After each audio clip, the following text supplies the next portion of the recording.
शोभा नागरगोजे या चॅनलला लाईक आणि सबस्क्राईब करा. धन्यवाद. माणसांचा सुका माणसांचा दुष्काळ.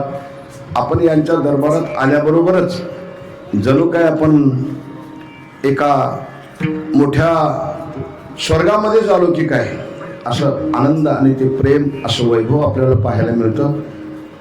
आपल्या घराण्यामध्ये ही सगळा सुशिक्षित घराणं आहे. विनायकराव पाटलानं काय त्यांची पुण्य असेल भगवान जाणे. एक एक कर्मचारी एका घरामध्ये तयार व्हायला खूप मोठी पराकष्ट आहे. संजू पाटील त्याची जाण मला आहे. माझा एक मुलगा इंजिनियर आहे बरं का. म्हणून ते मुलं कसे घडवावे लागतात त्याची त्या व्यक्तीला खूप मोठी जाण असते. आणि या घरामध्ये मी त्या घराण्याचा सगळा परिचय मी इथं लिहून घेतलेला आहे. Doctor engineer Manoj Patil, doctor Vikas Patil आणि मात्र इंजिनियर उमेश पाटील. आणि ही अशी लाईनच आहे मरात, इंजिनियर आणि डॉक्टर.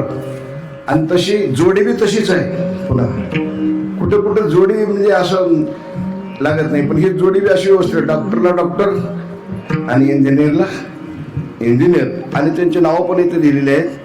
डॉक्टर शोभा पाटील आणि शिल्पा पाटील आणखी सरिता पाटील अशी ही परिवार मंडळी आहे. आणि आईसाहेब आहेत. आणि विनायकराव पाटलाचे जबरदस्त पुण्य असल्यामुळे या घराण्याला खूप मोठा आशीर्वाद आहे. आणि त्यानिमित्त ज्या घराण्यामध्ये वारकरी संप्रदायाचे संस्कार असतात तिथंच असं भजन कीर्तन प्रवचन आणि हे इथं होत असते. आणि हे करावं कशासाठी थोडं तुम्हाला त्याचा संदर्भ सांगतो. पुण्यस्मरण आणि वर्षशात का करावं लागतं त्याचं कारण असं आहे, आपण प्रपंचात जीव जगणारे लोक आहोत. कळत नकळत आपल्याकडून काहीतरी दोष होण्याची शक्यता असते. आणि हे जीवन प्रवास करत असताना सध्या कलियुगामध्ये कलियुगाचा जबरदस्त प्रभाव आहे बरं का. या जर कलियुगाच्या प्रभावातून जो जिंकून परमार्थ केला तो व्यक्ती 100% भगवंताला प्रिय झाल्याशिवाय राहत नाही. सांगतो तुम्हाला, कलियुगामध्ये जन्माला आलेल्या माणसावर कसा कसा प्रभाव आहे.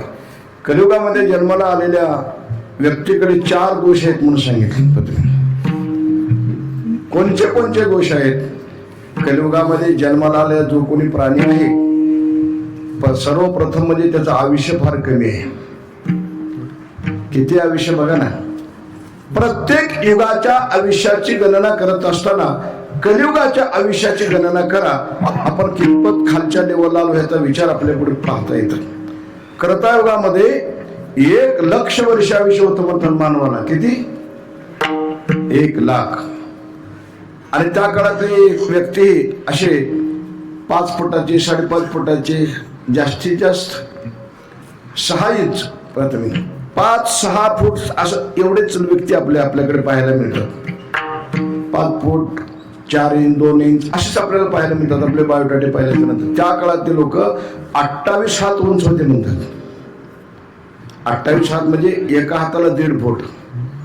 तर मात्र किती फूट होतात बघा ना, एवढी उंच व्यक्ती. आणि आयुष्य 1,00,000 वर्ष. आणि त्या काळामध्ये ईश्वराच्या प्राप्तीसाठी ते लोक साधना करत होते. काय साधना करत होते? त्यांनी देवाची ध्यान धारणा करायची. आता ध्यान धारणा करणं काही सहजासहजी होत नाही. का होत नाही? ज्ञानोबारायला विचारलं. माऊली ज्ञानोबारायने ध्यानाबद्दलचं चिंतन करत असताना 12व्या अध्यायामध्ये असं गोड चिंतन केले. ध्यान करणं किती कठीण आहे. परंतु अभ्यासाहुनी गहन पार्थामग ज्ञान ज्ञानापासून ध्यान विशेष दे. आता अभ्यास कोणाला विचारो? आता आपल्या संप्रदायामध्ये अभ्यास कोणाला विचारो? ज्याला गाथा पाठ आहे, ज्याला ज्ञानेश्वरी पाठ आहे, ह्यांना अभ्यास विचारायचा. आपण अभ्यास कोणाला विचारता? हरिपाठ पाठ नसेल त्याला आपण अभ्यास विचारतो. हे माणसं फार अभ्यास आहेत बघा, ह्यांना हरिपाठ. हरिपाठ पाठ तर महिला मंडळ करत, आपण करायचं मोठी गोष्ट.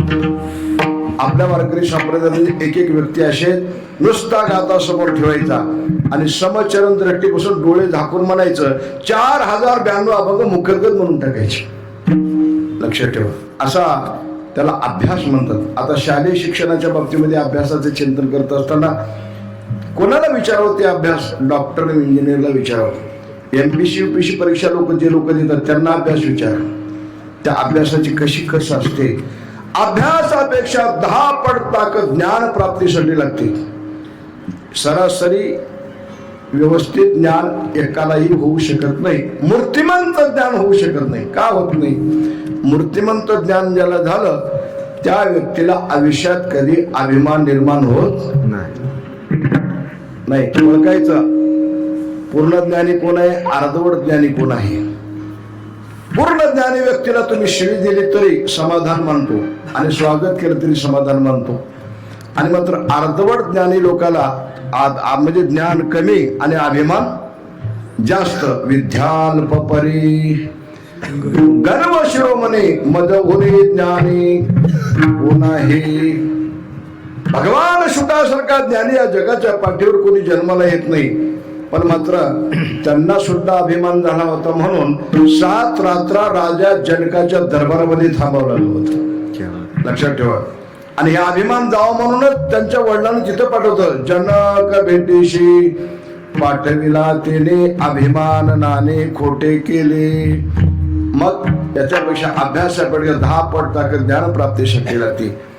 आता 10 पट ताकद ज्ञान प्राप्तीसाठी लागते. त्याच्यापेक्षा 10 पट ताकद देवाचं ध्यान करण्यासाठी लागते. तुम्ही थोडं कल्पना करा. आपण पूजेला बसलो. पूजेला बसल्याच्या नंतर डोळे झाकल्याच्या नंतर देव दिसलं तर ठीक आहे. आता देवाची मूर्ती जर नाही दिसली, अनेक वस्तू जर आपल्याला दिसू लागल्या तर आपल्या पूजेमध्ये काही तथ्य राहत नाही. बहुतांशी लोक जप करतात. ते जप करत असताना डोळे झाकून करतात. डोळे झाकल्यावर राम कृष्ण हरी असं जप होत असताना मात्र जर भगवान पांडुरंग परमात्मा समोर दिसत असतील योग्य आहे. जर दुसरं काही दिसत असेल तर आपण एवढं हे कष्ट करून मी ते वाया जात असते. महाराज म्हणतात प्रपंचातलं ध्यान लवकर लागत असते बरं का. संसार करा म्हणून आतापर्यंत कोणी कोणाला ट्रेनिंग दिलेली नाही. परंतु एकाचं पाहुणे करतात की नाही. आणि परमार्थ करण्यासाठी शिक्षण घ्यावं लागते. आता हे लोक वाजू राहिलेत आपल्याला गोड वाटते. पुरा आईचं दूध आटते मला जे अभ्यास करत असताना. असं वाळूचे पिशव्या हाताला बांधून ते प्रॅक्टिस करावी लागते. आणि ते कवा करावं? अशा थंडीमध्ये पहाटे 4ला उठून करावी लागते. ब्राह्मी मुहूर्तावर असा अभ्यास करावा लागतो. हे काही साधी गोष्ट राहत नाही. प्राप्त व्हावं म्हटल्याच्या नंतर असे मोठे मोठे डॉक्टर इंजिनियर हे पदव्या प्राप्त फुकट भेटतात. काही सांगा. पूर्ण आपलं रक्त आटून जातं त्यामध्ये अभ्यास करून. खाणं मात्र खूप कमी असते. आणि बुद्धिवान लोक जन्माला येतात म्हणत असे लक्षात ठेवा. म्हणून मात्र ध्यान करणं हे सोपं नाही. आणि ते ध्यान करत असताना भगवंताचं ध्यान लागावं लागतं. माऊली ज्ञानोबा म्हणतात गोपाळा रे तुझे ध्यान लागो मना. मी काय करतो चिंतन तुमच्या लक्षात आलं. कर्तायुगामध्ये असं चालायचं. कर्तायुग संपला, लागला त्रेतायुग. त्रेतायुग म्हणजे भगवान प्रभू रामचंद्राचे उंची कमी झाली, निम्म कमी झाली. 28 निम्म 14 हाताची युती झाली. उंची निम्म कमी झाली. आणि मात्र साधना त्या काळामध्ये यज्ञ यागादी कर्म करायची. आणि मात्र साधना ती होती. उंची अशी कमी झाली. आयुष्य पुन्हा बरंच आयुष्य घटलेलं आहे. 1 लाखातला 1 शून्य काढला किती राहतो तो पटेल? 1 लाखातला 1 शून्य काढला तर 10,000 वर्ष. त्या काळातल्या लोकांच्या आयुष्याची गणना नामदेवाने अभंगामध्ये केली. 99 सहस्रराया दशरथा 14 चौकड्या लंकानाथा असं म्हटलेलं आहे. 99,000 वर्ष राजा दशरथानं राज्य केलेलं आहे. 10,000 वर्ष आयुष्य. चला कृतायुग संपला, त्रेतायुग संपला. आता चला कृष्णाच्या युगाकडे. द्वापार युगामध्ये पुन्हा उंची कमी झाली. 28 निम्म 14, 14 निम्म 7. आणि साधना काय? पूजा अर्चा करायची देवाची. आणि मात्र मग पुन्हा आयुष्य बरंच कमी झालं. 1 लाखातला 1 शून्य गेला 10,000. आणि 10,000तला 1 शून्य काढला किती राहिले? 1000. चला आता भावी आपण ज्या युगामध्ये प्रवास करतो त्या युगाचं नाव काय? कलियुग. कलियुग. परत कलियुगामध्ये आपण प्रवास करतो. आपली उंची कमी झाली. 28 निम्म 14, 14 निम्म 7 आणि 7 निम्म 3.5. आता तुम्ही मोजून बघा कीर्तन झाल्यावर ज्याच्या त्याच्या हातानं माणूस 3.5 हात आहे. नाहीतर उंच माणसाला बोटक्या माणसाला मोजता नाही. तर तसं नाही चालत. ज्याच्या त्याच्या हातानं तो 3.5 हाताचीच व्यक्ती आहे. एक आवट म्हणतात त्याला. आवट निम्म दीडकं पाव जे ज्याला अभ्यास आहे त्याने जाणून घ्या. एक आवट म्हणजे 3.5 हातात द्या. परत आयुष्य कमी झालं. आयुष्य किती कमी झालं? 3रा दोष आहे. आणि 4था दोष आपला असा आहे, आपण भगवंताचं चिंतन करतो त्या मार्गाने आपली सुंदर अशी वाटचाल होऊ शकते. परंतु मात्र 100% आपल्याला शाश्वती वाटत नाही. आपल्याला भरोसा वाटत नाही. हे सगळे जर दोष टाळायचे असतील असे घडतात आपल्याला. म्हणून त्याच्यातून आपल्याला मुक्त व्हायचं असेल तर आपण काय करावं लागतं? मी आता काय सांगत होतो तुम्हाला, वर्षे श्राद्ध का करायचे. आपण प्रपंचात जीवन जगणारे लोक आहोत. कळत नकळत आपल्याकडून काहीतरी घडू शकतं. जरी घडला असेल तरी आपण ह्या लोकांची यात्रा संपून गेलो की मात्र 1 वर्षापर्यंत त्यांना निवांत तिथं ठेवतात. बरं कसं पहा तुम्ही, माणूस देह ठेवल्याच्या नंतर 3 दिवस आत्मा त्या जिथं प्रेत झोपवतं तिथं असतो. 3 दिवस गरुड पुराणमध्ये असं वर्णिले. तिथून निघाल्याच्या नंतर जिथं प्रेताला बसवतात तिथं परत 3 दिवस असतो. आणि नंतर तिथून निघाल्याच्या नंतर स्मशानभूमीमध्ये 3 दिवस असतो मुक्काम. आणि तिथून निघाल्याच्या नंतर वरती यायला 3 दिवस लागतात. 3 आणि 3 6, 6 आणि 3 9, 9 आणि 3 12. एवढं झाल्याच्या नंतर मग आपण गोड जेवण वगैरे करतो. आणि 1 वर्षापर्यंत त्या आत्मा स्वस्थ असतो. त्यांच्याकडून काही नकळत हे दोष काही घडले असले तुझे ट्राय करतात चित्रगुप्ताने.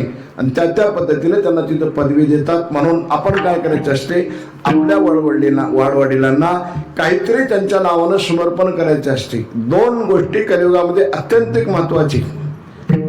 संजय पाटील 2 गोष्टी कोणते महत्वाचे आहेत? लेने को हरिनाम, देने को अन्नदान. या निमित्तानं काय होतं, हरिनामाचा गजर होतो. साधू आपल्या दरबारामध्ये येतात आणि नामचंदनाचा जयघोष करतात. देवाची कथा श्रवण होते. कथे आयुष्य पुण्य अनेक नाही सर्वथा.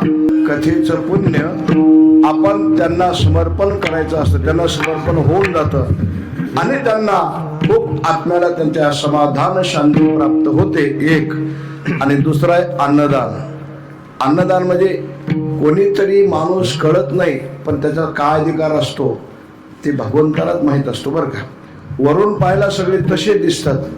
एखादी नामधारक येऊन तुमच्या दरबारामध्ये घासभर जरी अन्न खाल्ला आणि जाता जाता तुम्हाला आशीर्वाद देऊन जातो, अन्नदाता सोहो. तुम्हाला हे महत्व कसं असते सांगतो तुम्हाला. अन्नदान करण्याचं, नामधारक जर अन्न सेवन केला तर त्याचं पुण्य किती असते सांगतो. आणि ते पुण्य त्यांना समर्पण केलं तर त्यांना किती आनंद होतो हे चिंतन आपल्याला करायचं आहे. गावंडे सहस्र ब्राह्मण पुण्यक्षेत्रीचा एकची दान. गावंडे म्हणजे खेड्यामध्ये राहणारे 1000 ब्राह्मण जेवायला वाढतं तेवढंच पुण्य. आणि पंढरपूर मधला आळंदीतला एकच वाढत तर त्या 1000ची बरोबरी करतो म्हणतात. झालं. नंतर क्षेत्रातले 1000 जेवायला वाढतं तेवढंच पुण्य. आणि मात्र एका वेद पाठकाला जेवायला वाढतं तेवढंच पुण्य. आणि असे 1000 वेद पाठक जेवायला वाढतं तेवढंच पुण्य. एक संन्यासी जेवायला वाढतं तेवढंच पुण्य. असे 1000 संन्यासी जेवायला वाढतं तेवढंच पुण्य. एक परमहंस जेवायला वाढतं तेवढंच पुण्य. आणि एक परमहंस जेवायला वाढतं तेवढंच पुण्य. आणि असे 1000 परमहंस जेवायला वाढतं तेवढंच पुण्य. एक ब्रह्मवेता जेवायला वाढतं तेवढंच पुण्य. इथपर्यंत आलो आपण. आलं तुमच्या लक्षात? कसं आलं थोडं सांगा बरं मला. अवघड. आता तुमचं काही कॅम्प्युटर दिमाग नाही त्याच्यामध्ये पटपट तसं लक्षात झालं. आम्ही पाठ केलं नाही पण आम्हाला लवकर येत असते. तुम्हाला डबल ट्राय करावं लागते त्याला. तरी पण तुमच्या जवळजवळ लक्षात आलं. सगळे सुशिक्षित लोक असल्यामुळे मी मुद्दाम विषय काढलो. आणि जवळजवळ ब्रह्मवेते किती 4 आहेत. शोक, याज्ञवल्क्य, दत्त, कपिल मुनी अशी 4 ब्रह्मवेते आहेत. मग आता ह्या लोकांची तुलना केली. आता ह्या लोकांच्या तुलनेला ब्रह्मवेत्ता श्रेष्ठ ठरवला आपण. ब्रह्मवेत्ता किती श्रेष्ठ आहे ऐका. महाभारतात एक सुंदर उदाहरण आहे. भगवान त्या धर्मराजाचे यज्ञ चालू होते. यज्ञ चालू झाला असताना आणि मात्र धर्मानं विचारले तेव्हा किती दिवस चालायचा हा यज्ञ. 1 वर्ष 54 दिवस चालायचा म्हणून. अन्नदान भरपूर, काहीच कमी पडणार नाही. बर. आणि मग आमचा यज्ञ सिद्धीला गेला, यज्ञात काहीच चुका झाली नाही, असं मला कसं करायचं. त्याने सांगितलं तुमच्या दरबारामध्ये आचारशील साधू महात्मे आणि 1 लाख जेवून उठल्याच्या नंतर स्वर्गात 1 घंटा वाजतो. हे तुमचं गणित लक्षात ठेवायचं. आणि असे 10 घंटे वाजले की संपलं तुमचं यज्ञ सिद्धीला गेला म्हणायचं. त्याने सारखं त्या गोष्टीची प्रतीक्षा करत होते. तेवढ्यामध्ये शुक महामुनीला वाटलं जिथं धर्माचा यज्ञ चालू झालेला आहे, सज्जनाच्या घरचं अन्न मागून खावं आणि दुर्जनाच्या घरचं पक्वान मिळालं तरी त्याला स्पर्श करू नाही, ते घातक असतं म्हणायचं. म्हणून धर्मराजाच्या यज्ञामध्ये कोण कोण होते. द्वारकेचा राणा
पाटील आपल्याकडे डबल म्हणण्याची पद्धत आहे. आपण थोडं आलेकून म्हणलो म्हणून तुम्ही बरोबर म्हणलो. ज्ञानदेव म्हणे व्यासाच्या कोणा द्वारकेचा राणा पांडवा घरी.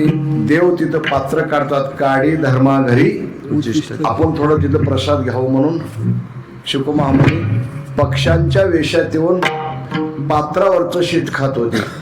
1 शीत खाल्ल्याबरोबर स्वर्गामध्ये सारखी बेल व्हायला लागली म्हणतात. खनन.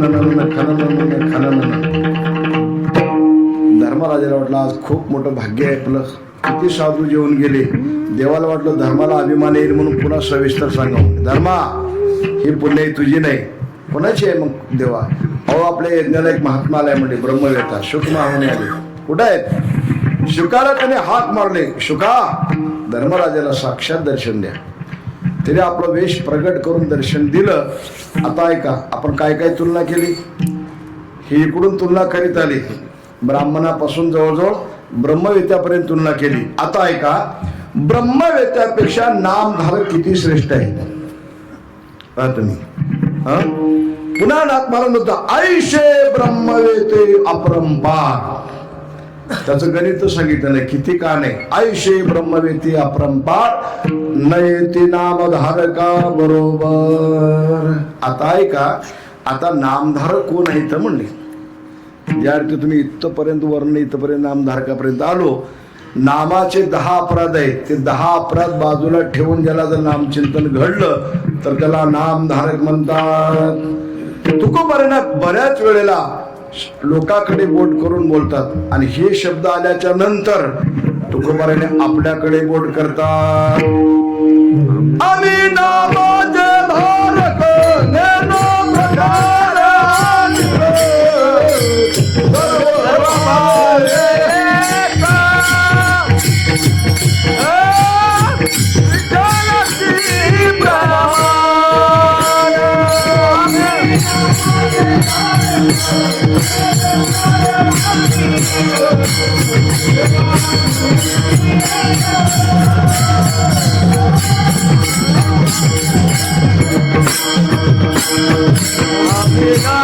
नामाचे धारक जणू प्रकार अनेक, सर्व भाव एक, विठ्ठलाचे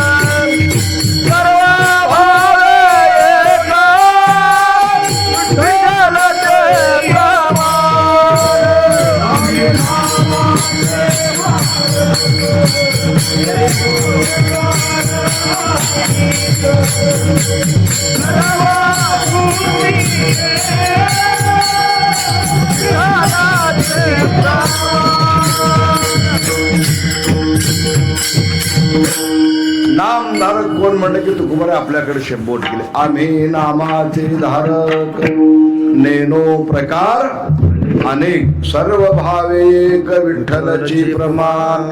आपण वर्णन केल्याप्रमाणे एखादाही नामधारक असतो, तसा नामधारक एखादी 2 घास जेवण करून गेला मात्र त्या आत्म्याला भयानक शांती प्राप्त होते असा अधिकार. म्हणून नामचिंतनाने अन्नदान त्यांना समर्पण करून त्यांचा आशीर्वाद आपल्याला संपादन करावं लागतं. आपलं कुटुंब सुखाने नांदत असते. एवढ्यासाठी ही एवढा ओवा तुम्हाला मी विस्तार करून सांगितला. थोडा आपण अभंगाच्या चिंतनाकडे वळू. तुकोबाराने विचारलं, महाराज तुम्ही विचार करा विचार करा विचार करा असं म्हणता. आचार, विचार आणि उच्चार हे 3 फार महत्वाचे. ज्यांचं आचरण चांगलं आहे आणि ज्याचे उच्चार चांगले आहेत, ज्याचे विचार चांगले आहेत, त्याच्या पाठीमागे लाखोच्या संख्येने समाज आहे. लक्षात ठेव. मग हे कुणाला घडतोय? एखादी व्यक्तीलाच अशा काही गोष्टी घडत असतात. आणि तुकोबारे म्हणतात तुम्हाला हे मानव देह प्राप्त झालेला आहे, त्या रीती तुम्ही याचा सविस्तर विचार केला पाहिजे. काय विचार करायचा आहे? काही गोष्टीचा थोडा विचार करायचा. थोडा म्हणजे जास्त तिथं डोकं लावायचं नाही, थोडा. आणि काही गोष्टीचा जीवनात विचारच करायचा नाही. आणि काही गोष्टीचा जन्मल्यापासून मरेपर्यंत सतत विचार करत राहायचं. हे 3 टप्पे तुम्हाला सांगितले. कोणते कोणते सांगितले?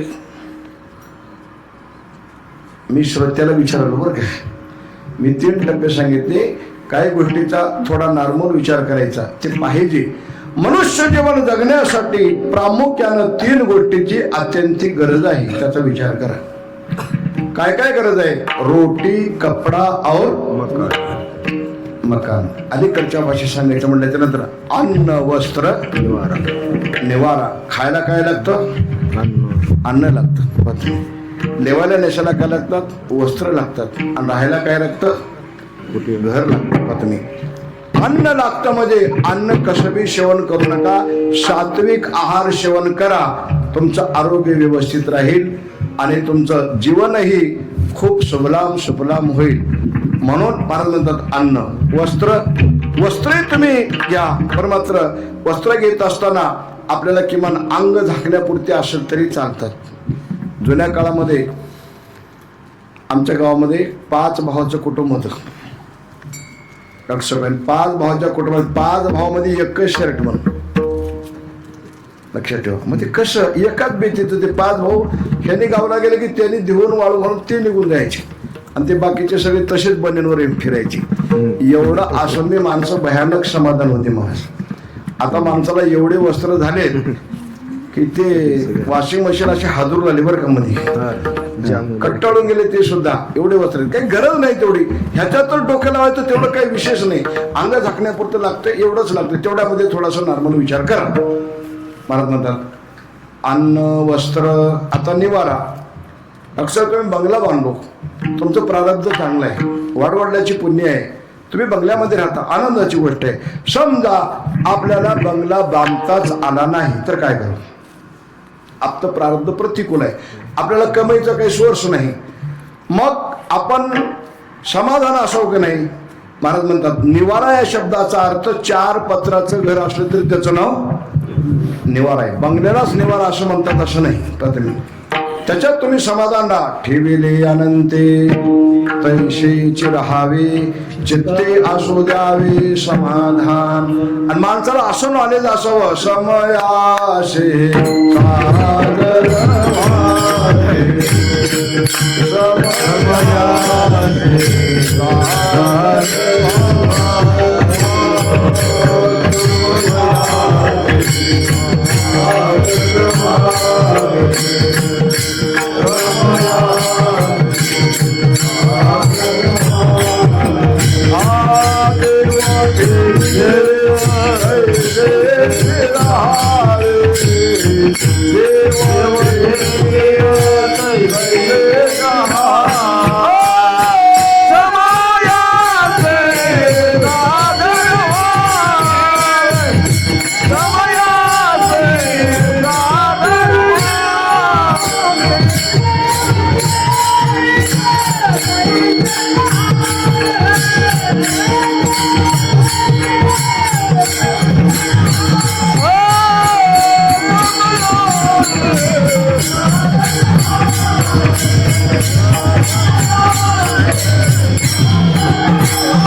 प्रतिकूल अवस्था जर तुमच्या नशिबाला आली, घाबरायचं नाही. माणसं जे घाबरतात ते आत्महत्या करतात, त्याचं कारण तेच आहे. माणसाला दोन्ही पचन व्हावं, श्रीमंती पचन व्हावं आणि गरिबी पचन व्हावं. गरिबी आले तरी आनंद माना, श्रीमंती आले तरी आनंद माना. समयाशी सादर व्हावे, देव ठेविले तैशेची राहावे. माणसाच्या जीवनामध्ये असे योग येतात. कोणे दिवशी बैसोनी हातीवर, कोणे दिवशी पालकी सुभेदार, कोणे दिवशी पायाचा चाकर, चालत जावे समयाशी सादर व्हावे. काय सांगलं तुम्हाला?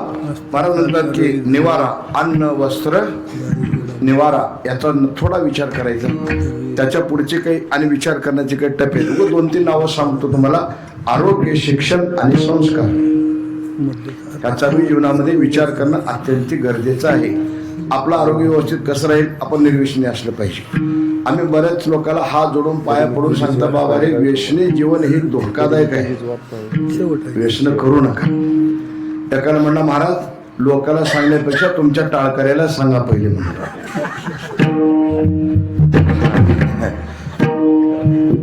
ते काय लोक आम्हाला बारीक नजरेने बघतात. कुठं जागर असलं की नाही, असे सुपाऱ्याचे, बिड्याचे कट्टे, शिगरेचे डब्याचे ते लोक बघतात. अरे वारकरी असंच खातात वाटते, असं वाटते. आमचं काहीतरी आदर्श इतर लोकांना घ्यावं, असं माणसाचं जीवन असावं.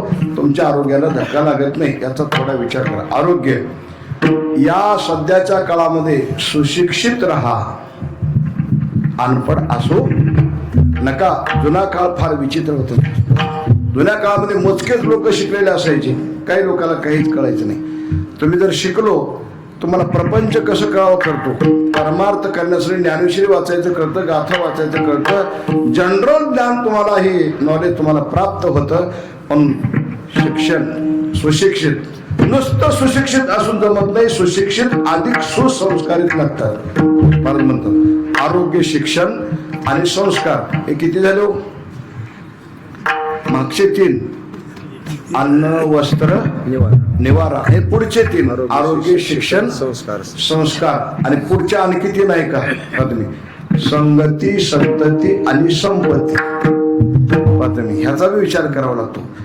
संगती कशी करायची? महाराज, संगतीतून माणसं उठवून जातात, संगतीतून माणसाचं कल्याण होऊन जातं. चांगल्याच्या संगतीत राहा.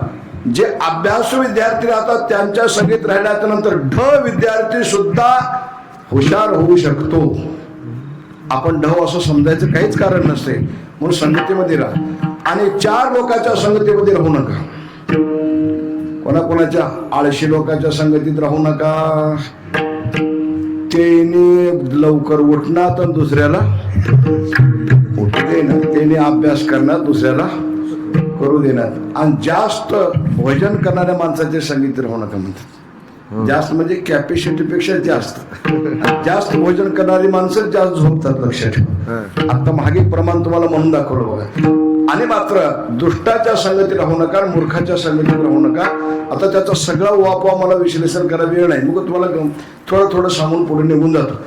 महाराज म्हणतात की म्हणून संगती आणि संगतीमध्ये काय होतं, उद्धरून जातात आणि वाया जातात. महाराज म्हणतात काही गोष्टीचा आयुष्यात मनात विचार आणू नये. कोणता विचार आणू नये? लोकांचं वाईट करण्याचा विचार मनामध्ये आयुष्यात कधी आणू नये.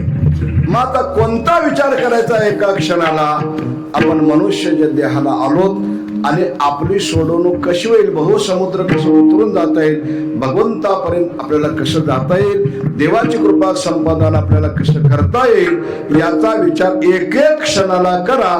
असा आपण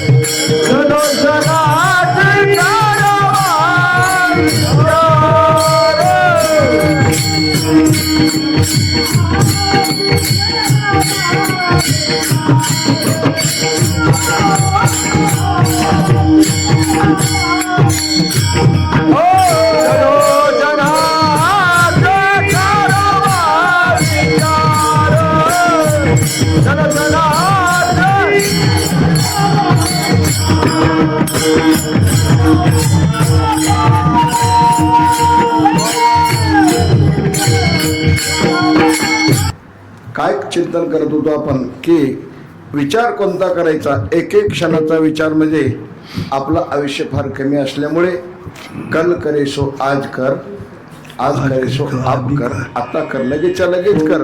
क्षणभंगूर नाही भरवसा.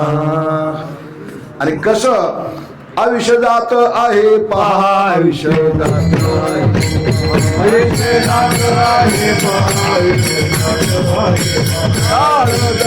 आहे पहा.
आपलं आयुष्य संपत चाललेलं आहे. आयुष्य जात आहे पहा, काळ जपत आहे महा, स्वहिताचा घोर वहा, ध्यानी रहा श्रीहरीच्या.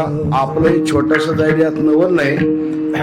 परमार्थ करत असताना मोठ्या माणसाकडे बघून परमार्थ करायचं. मोठे म्हणजे आपल्यापेक्षा श्रेष्ठ ज्ञानी त्यागी लोकांकडे बघून परमार्थिक जीवन जगायचं. आणि संसार जर करायचा आहे तर आपल्यापेक्षा गरीबाकडे बघून करायचं, तरच माणूस जीवनामध्ये सक्सेसफुल आहे, नाही तर नाही. आपण काय करतो, संसार करत असताना मोठ्याकडे बघता. आपण तेवढे मोठे कधी व्हाल, तुम्ही तेवढे मोठे होत नाही आणि तुम्हाला मध्येच काहीतरी घडल्याशिवाय राहत नाही. म्हणून आपल्यापेक्षा सामान्य व्यक्तीकडे पहा आणि आपल्याला ज्ञान प्राप्त करून घ्यायचंय तर ज्यांना गाथा पाठ आहे, ज्ञानेश्वरी पाठ आहे, भागवत पाठ आहे, यांच्याकडे बघून परमार्थ करा. असं जर तुम्ही मनामध्ये अपेक्षा केली, या जन्मात जर नाही घडलं तर तुकोबारा म्हणता शता तरी एका जन्माच्या शेवटी. एका जन्मात अपेक्षा करू नका, एका जन्मात हे होणं शक्य नाही. हजारो जन्म गेल्या तरी भगवंताची कृपा होईल अशी अपेक्षा करून परमार्थ करा. त्याचा परमार्थ सावधतेचा अशा पद्धतीचा असतो. देवाचा राजा इंद्र, ऐका कोणाकोणाचा विषय किती आहे, आपलं काही छोट आहे. देवाचा राजा इंद्र या मृत्यू लोकामध्ये आलेला आहे. एका ऋषीच्या आश्रमात गेलेला आहे, एका महात्म्याच्या आश्रमामध्ये गेलेला आहे. त्या महात्म्याने ह्यांना पाहिलेलं आहे. कोणाला? राजाला. कोणता राजा आहे ते? 5 वर्षाला निवडून 5 वर्षाला पडायचा राजा नाही, ते राजा इंद्रराज आहे. 33 कोटी देवा का राजा आहे इंद्र. इंद्र आलेला आहे इथं. तुमच्या जवळ बी येतो इंद्र, येत नाही असं नाही, पण तुम्ही तसं वागलं पाहिजे, लक्षात ठेवा. आणि त्यांना नमस्कार केलं. राजा हे देवाचं स्वरूप असल्यामुळे त्यांना नमस्कार केलेला आहे. इंद्रराज, आपल्या गरीबाकडे कसं काय आलो तुम्ही? त्याने म्हणजे महाराज साधू संतांचं दर्शन व्हावं अशी अपेक्षा आहे म्हणून आलो. बरं, काय करता तुम्ही? उद्योग काय? महाराज म्हणतात आमचा उद्योग काय नाही, दिन रजने हाच धंदा, दिन रजने हाच धंदा, दिन रजने हाच धंदा, दिन रजने हाच धंदा, दिन रजने हाच धंदा, दिन रजने हाच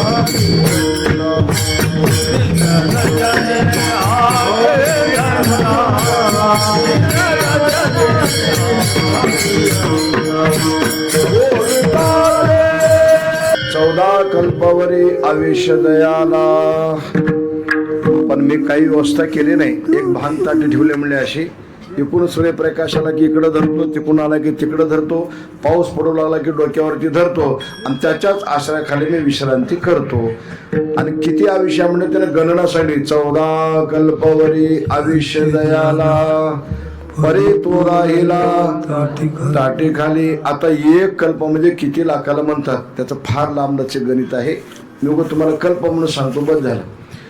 महाराज म्हणतात की मग तिथून इंद्रराज निघालेला आहे आणि एका महात्म्याच्या आश्रमामध्ये गेलेला आहे. त्या महात्म्याने यांना पाहून त्यांचंही आदरातिथ्य केलेलं आहे. त्याने त्याला विचारलं, तुम्ही कोण? या देहाला लोमर ऋषी म्हणतात. महाराज तुम्ही काय करता? त्याने मी काही करत नाही, जन्मल्यापासून भगवंताच्या चिंतनामध्येच हे संपूर्ण आयुष्य घालतो. बोलावा विठ्ठल, पहावा विठ्ठल, करावा विठ्ठल. मला तुम्हाला आयुष्य किती आपण विचारले हे नाही. त्याने म्हणजे 14 कल्प आयुष्य असलेले एक ऋषी आहे, त्याचं नाव मार्कंडेय ऋषी आहे. आणि त्याचे 14 कल्प संपले की माझ्या अंगाचा एक रोम म्हणजे एक केस गळून बाजूला पडतो, आणि माझे सगळे रोम जडल्याच्या नंतर माझा प्राण जातो. प्रत्येक मानवाच्या शरीराला 3.5 कोट रोम राहतात. असं गणित आहे. कोणी मोजायच्या भानगडी जाऊ नका, ते काय मोजायची बाब नाही. महाराज म्हणतात की मग 3.5 कोट रोम जेव्हा झडतात तेव्हा माझा प्राण जातो. अरे बापरे, इंद्र म्हणलं हे 100 बडकर एक आहेत म्हणले, तरी बी यांचं आयुष्य चाललेलंच आहे असं गणित सांगायचं आपल्याला. पुन्हा एका महात्म्याच्या आश्रमामध्ये गेलेलं आहे. त्या महात्म्यानं सुंदर असं देवाचं चिंतन करू लागलेलं आहे. त्यांचं स्मरण पाहिल्याबरोबर इंद्राला बी समाधी लागायची राहिली. इंद्र म्हणते काय भजन आहे गडी पाहिले महाराज म्हणल्याबरोबर त्याने एकदम सावध झाले. म्हणतात वा वा राजे, 33 कोटी देवाचे आमच्या गरीबाकडे कसं काय आलो? त्यामुळे तुमच्या दर्शनाची अपेक्षा म्हणून आलो. काय करताय? काय नाही म्हणले, सतदेवाचं नामस्मरण करतो. किती दिवसापासून करतात? जन्मल्यापासून याच कामात आहे म्हणून. तुमचं आयुष्य किती आहे महाराज? त्याने लावलं गणित इकडून. एकाला 14 कल्पाचा विषय आहे, त्याचे 14 कल्प संपले की ह्याचा एक रोम झडतो म्हणले लोमर ऋषीचा, आणि त्याचे 3.5 कोट रोम झडले की माझ्या आयुष्यातला अर्धा मिनिट होतो म्हणले. तरी पण मला बी भरोसा नाही, एका दिवशी मरावं लागणार आहे असं त्याच्या लक्षात आलं. आणि मग आता आपण त्याच्यावर विचार करा, त्या लोकांचं एवढं अफाट आयुष्य आहे तरी पण ते लोक सावध आहेत. आणि आपलं तर किस गली में क्या गरबला थोडस आयुष्य आहे, आणि एके दिवशी जाणार आहे. या अभंगाच्या दिवशी जन्म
नाशिवंत देह जाणार सकळ आयुष्य खातो काळ सावधान.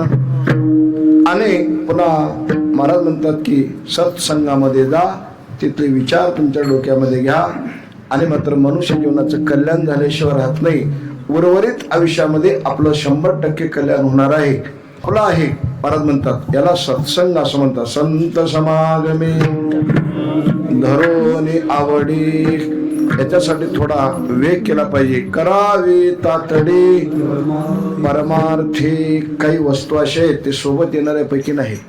आपण ज्याच्यावर मोह करतो ती वस्तू फक्त इथंच राहते. आपण केलेले शुद्ध कर्म ते आपल्या सोबत येत असते. महाराज म्हणतात की आपण सत्तेवर जास्त भर दिसतो, पण महाराज म्हणतात सत्ता संपदा राहील ठाईची ठाई, पुढे संचित जाईल वाही. तुका म्हणे तै यमाज्ञा. म्हणून मात्र कोणाकडे सत्तेचा धूर असतो, कोणाकडे संपत्तीचा धूर असतो.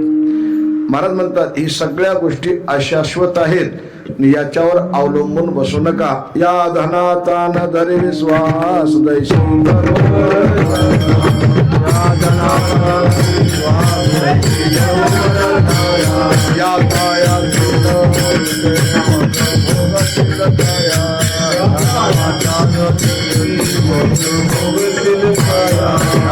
हरे भजने विना तुझा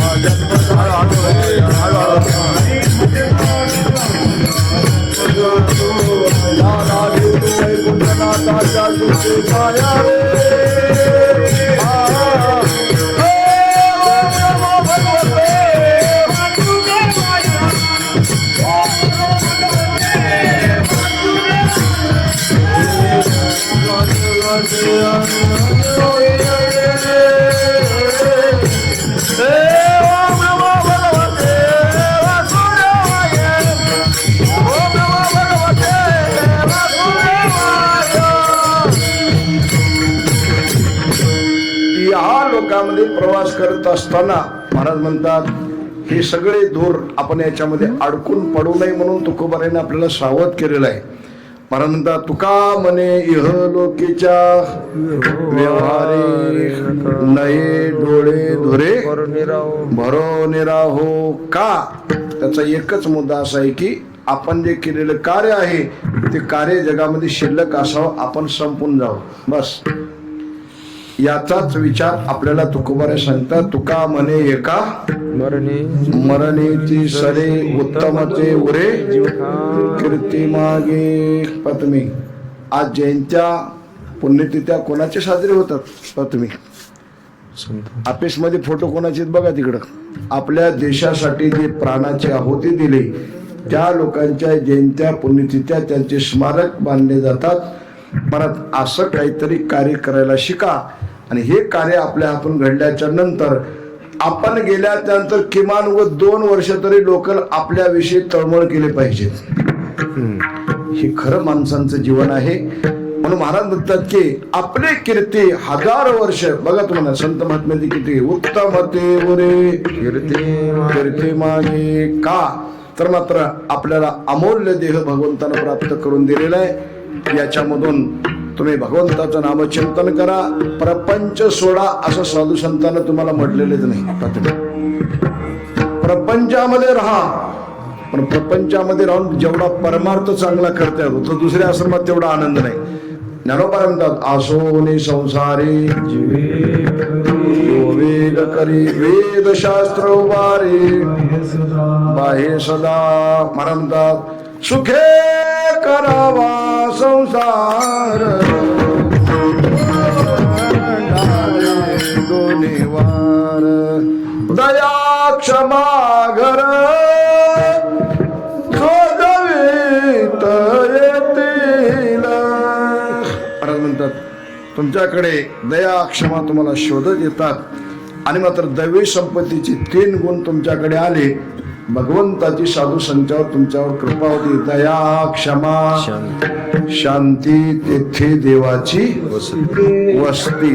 असा हा योग तुमच्या जीवनामध्ये आणा आणि बाकीच्याचा विसर पाडा आणि जीवनामध्ये सावधतेचा इशारा तुकोबाराने या भागामध्ये दिलेला आहे.